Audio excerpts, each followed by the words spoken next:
कैसे हो आप सभी। आज हमारा टॉपिक कंसिस्टेंसी के ऊपर है कि हम लोग अपनी फील्ड में कंसिस्टेंस किस तरीके से रहें, किस तरीके से हम उस वे में काम करें कि हम अपनी फील्ड में कंसिस्टेंट हो जाएं और अच्छी तरीके से रेगुलर वर्क कर सकें। और इसमें जो सबसे बड़ी प्रॉब्लम आती है कि कंसिस्टेंसी हमसे होती नहीं है। 10 दिन के हम लोग काम करते हैं, फिर एक बार छूट जाता है और जिस दिन एक दिन छूट गया उसी दिन सारा कुछ मिस हो जाता है। उसके बाद से हमारा छूटना चालू हो जाता है कि नहीं, हाँ अब आज नहीं कल करेंगे, आज नहीं कल करेंगे, और इस तरीके से हमारा पूरा का पूरा जो हमने सोचा होता है वो चीज़ नहीं हो पाती। तो सबसे मेन टॉपिक आता है यहाँ पर कि किस तरीके से हम अपने काम के ऊपर कंसिस्टेंस हैं। कुछ लोग 10 दिन, 15 दिन, 5 दिन छोड़ देते हैं बीच में। अब देखो क्या होता है कि कंसिस्टेंसी अपने अपने फील्ड के हिसाब से डिपेंड करती है। अपनी अपनी फील्ड, यानी कुछ लोग होते हैं जिनकी फील्ड में अगर 2-4 दिन, 5 दिन छोड़ दिया जाए तो कोई दिक्कत की बात नहीं है, ठीक है। कुछ लोगों की फील्ड में अगर 2 दिन का भी अगर छूट जाए तो बहुत दिक्कत की बात है, ठीक है। और कुछ लोगों क्या होता है कि नहीं, आपको रेगुलर ही वर्क करना है तभी आपको सक्सेस मिल पाएगी अपनी फील्ड में। तो इसमें अब देखो किस तरीके का होता है, मैं थोड़ा सा 3 टॉपिक्स में आपको समझाना चाहूँगा, ठीक है। 3 अपने प्रोफेशन होते हैं। एक तो वह प्रोफेशन जिसमें आप, पहली बात तो जो बहुत हाई प्रोफेशन होता है, यानी कि मान लो आप किसी मिशन पे जा रहे हो, आप बहुत बड़े मिशन पे जा रहे हो, या फिर हो सकता है आप बहुत बड़े साइंटिस्ट हो, है ना। तो आपको पता है कि नहीं यार, मेरे को इस चीज़ को बनाने के लिए, इस चीज़ को करने के लिए आने वाला 5 साल, 10 साल, 15 साल लगने वाला है। तो आपको इसके लिए एक माइंडसेट बनाना पड़ेगा, नहीं हाँ 15 साल लगने वाला है, उसमें मेरे को अगर 1-2 दिन बीच में कभी छूटना पड़ गया या 2-4 दिन जाना पड़ेगा तो इसमें कोई प्रॉब्लम नहीं। मान लो आप बहुत बड़ी बिल्डिंग बना रहे हो, आपको पता है कि नहीं यार मेरे को 10 साल में बिल्डिंग बननी है, तो 1-2 दिन बीच में आप नहीं गए या 1-2 दिन छूट गए तो उसमें कोई बड़ी फ़र्क नहीं पड़ने वाला, ठीक है। इसमें आप कंसिस्टेंसी से काम कर ही रहे हो 5 साल। लेकिन अब सोचो उसी जगह आप मान लो बॉडी बिल्डिंग कर रहे हो, तो बॉडी बिल्डिंग में ये चीज़ प्रॉब्लम है कि नहीं, आप अगर मान लो 4 दिन गए और 10 दिन नहीं गए तो ये प्रॉब्लम आ जाएगी, आपका वेट भी ख़राब हो जाएगा, इससे और ज़्यादा बॉडी आपकी ख़राब हो जाएगी, बनने से तो रही, ठीक है। तो इस जगहों पर अब मान लो रीडिंग आप कर रहे हो, तो रीडिंग में मान लो आप पढ़ाई कर रहे हो, आपको पता है 1 साल के अंदर मुझे ये क्रैक करना है, तो इसमें बहुत सारे लोगों की मिथ होती है कि नहीं यार 10 दिन के अंदर ये क्लियर कर लें, 15 दिन के अंदर ये बुक क्लियर कर लें, 20 दिन के अंदर ये बुक क्लियर कर लें, इस तरीके की मिथ। और इसी वजह से ना हम कुछ सीख पाते हैं, ना हम कुछ समझ पाते हैं, बस पढ़ते पढ़ते पढ़ते रह जाते हैं और उसका कोई मतलब नहीं निकलता। जब हमारे सामने एग्ज़ाम पेपर आता है तो मैं हम एकदम गायब हो जाता, सब साए निकल जाता, कुछ नहीं समझ में आता है किस तरीके से क्या करें।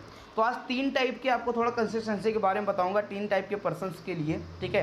पहले पर्सन तो वो जो अपने फील्ड में लॉन्ग टर्म विज़न के साथ काम कर रहे हैं, बहुत लॉन्ग विज़न है उनका, ठीक है, जिनको 10 साल, 15 साल, 20 साल लगने वाले हैं। उनके लिए सबसे मेन चीज़ है, देखो आप जब अपनी कंसिस्टेंसी बनाओ तो अपना एक गोल सेट करो कि मेरे को इतने दिन के अंदर, ये छोटे छोटे गोल सेट कर लो कि मेरे को इतने दिन के अंदर ये करना है, इतने दिन के अंदर ये करना है, इतने दिन के अंदर ये करना है, ठीक है। और उस हिसाब से काम करो, उसकी कंसिस्टेंसी का बनाओ आप कि नहीं मेरे को ये चीज़ अगर डेली करनी है तो मेरे को डेली करनी है, ठीक है। अब ये ज़रूरी नहीं है कि नहीं आप उस चीज़ को 20 घंटे दे रहे हो, आप अपने दिन का पूरा टाइम उसी में लगा रहे हो, आप 10 घंटे दे सकते हो, आप 5 घंटे दो, लेकिन एक प्रॉपर टाइम बनाओ कि नहीं हाँ मेरे को इतना इतना इतना इतना इतना ये चीज़ें करनी ही करनी है, ठीक है। तब तो ये लॉन्ग टर्म विज़न वालों के लिए सबसे परफेक्ट है कि अगर आप लॉन्ग टर्म आपका विज़न है किसी भी चीज़ का, तो आपको उसकी एक शॉर्ट विज़न बनाकर, शॉर्ट गोल्स बनाकर उसके ऊपर कंसिस्टेंसी से वर्क करना पड़ेगा, ठीक है। अब दूसरे टाइप के पर्सन्स जो आते हैं, जो कि मान लो अभी कंसिस्टेंसी पे बॉडी बिल्डिंग कर रहे हैं या फिर कोई गवर्नमेंट जॉब के लिए प्रिपरेशन कर रहे हैं, दौड़ रहे हैं, है ना। तो उनके लिए सबसे मेन चीज़ है कि आपको अपना जो वर्क है उसको कंसिस्टेंसी पर डे के हिसाब से करना पड़ेगा। पर डे का मतलब कि देखो आप मान लो रनिंग करते हो, आपको अपनी रनिंग बहुत बेटर करनी, तो आप इसमें ये नहीं कर सकते कि नहीं हाँ 10 दिन मैंने रनिंग की, 15 दिन नहीं की, फिर मैंने 20 दिन रनिंग की, फिर मैंने 5 दिन नहीं की, ये चीज़ नहीं करते। इससे क्या होगा कि आपका मान लो एक फ्लो बन जाता है, जब दौड़ते होते हैं 15 दिन बाद आप जब छोड़ दोगे ना, फिर करोगे तो आपको दोबारा से स्टार्टिंग से चालू करना पड़ेगा, बहुत सारी चीज़ें, आपके पैर दर्द होने लगेंगे, आप कर नहीं पाओगे उतनी अच्छी तरीके से। तो इसमें आपको क्या करना है कि बेसिकली आपको डेली वाइज वर्क करना है, चाहे थोड़ा थोड़ा आप करो, ज़रूरी नहीं है कि आप 5 घंटे ही दौड़ो, आप दिन में 2 घंटे, 3 घंटे नहीं दौड़ पा रहे हो, आधे घंटे, शुरुआत आधे घंटे से करो, ठीक है। लेकिन कंसिस्टेंस होना चाहिए कि नहीं आप अगर कहीं पर भी हो, ये एक बहाना होता है लोगों के, मौसी घर पे हैं, नानी घर पे हैं, यहाँ घूमने जा रहे हैं, यार हर जगह घूमने के, मॉर्निंग वॉक करने की जगह हैं, क्या वहाँ के लोग मॉर्निंग वॉक नहीं करते, है ना। तो हर जगह है, आप बस बहाने बनाते हो अपने आप के ऊपर, ठीक है। तो उसको आप कंसिस्टेंस बनाओ कि नहीं मेरे को 15 मिनट, 20 मिनट, 30 मिनट, 1 घंटा डेली वो अपना रनिंग करनी है, डेली अपना एक्सरसाइज करनी है, डेली मेरे को ये सब करना है, तभी आपका सक्सेस हो पाएगा। और उसके लिए भी एक विज़न बनाओ कि मेरे को 3 साल 4 साल तक ये करनी है। क्योंकि आपको लग रहा हो कि नहीं डेली 1 महीने 2 महीने करने के बाद मैं सक्सेस हो जाऊँगा, दैट इज़ नॉट पॉसिबल। मैं आपको क्लियर कर दूँ, ये पॉसिबल ही नहीं है, ठीक है।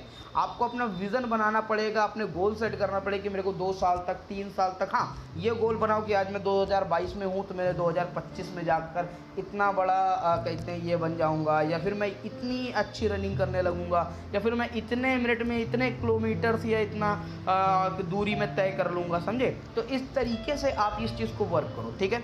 तीसरी चीज़ आती है रीडिंग वाले पर्सन्स के ऊपर, जो रीडिंग कर रहे हैं, जो पढ़ाई कर रहे हैं, पढ़ाई के ऊपर वर्क करना चाहते हैं, एक कंसिस्टेंसी से वर्क करना चाहते हैं, तो वो देखो उनके अंदर एक माइंड में सोच आती है कि नहीं यार मैं कितनी जल्दी किस चीज़ को क्लियर कर लूँ, या फिर ये बुक मैंने उठाई, उस बुक को मैं 10 दिन के अंदर कंप्लीट कर लूँ, ये बुक को मैं 20 दिन के अंदर कंप्लीट कर लूँ, 3 महीने 4 महीने के अंदर पूरा कोर्स ख़त्म कर लूँ। ये बहुत गलत तरीका है आपका पढ़ाई के ऊपर कंसिस्टेंसी को ले जाने का। अब इसमें होना क्या चाहिए, बेसिकली देखो आप मान लो एक मैथ की आपने बुक उठाई, ठीक है, तो मैथ का आप चैप्टर वाइज चलो कि नहीं, हाँ मेरा ये पहला मान लो कि सपोज करिए इंटीग्रेशन डिफरेंशिएशन का चैप्टर है।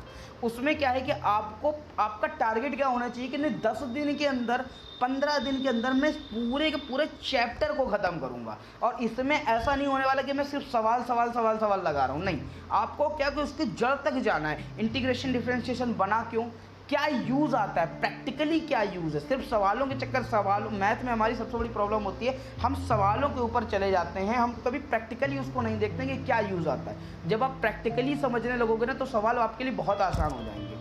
तो आपको उसको प्रैक्टिकली लेना है, 15 दिन के अंदर टोटल रिसर्च करना है, उसके बाद आपको एक एक सवाल, एक एक चीज़ को बिल्कुल अच्छी तरीके से लगाना है। और जब आप देखो कि नहीं मेरा ये चैप्टर कंप्लीट हो गया, तब जाके आप नेक्स्ट चैप्टर में जाओ, ये आपकी असली कंसिस्टेंसी होगी। इस ऐसे क्या होता है कि आपको हर एक चीज़ समझ में आ रही होती है, ना कि आप सिर्फ रट रहे होते हो। और ऐसे क्या होता है, हम लोग सवाल लगाते चले जाते और आखिरी में जब एग्जाम पेपर आता है तो हमारे दिमाग से सब गायब हो जाता है, क्योंकि हमने रट्टा मारा होता है, हमने कुछ समझा नहीं होता, हमने कंसिस्टेंसी से वर्क तो किया है, हमने रोज़ रोज़ पढ़ाई तो की है, लेकिन उसका रिजल्ट हमें इसलिए नहीं मिला क्योंकि हमने रट्टा मारा है, हमने कुछ समझा ही नहीं है। तो हमारा मेन मोटिव होना चाहिए कि हम उसको समझ सकें एक एक चीज़ को।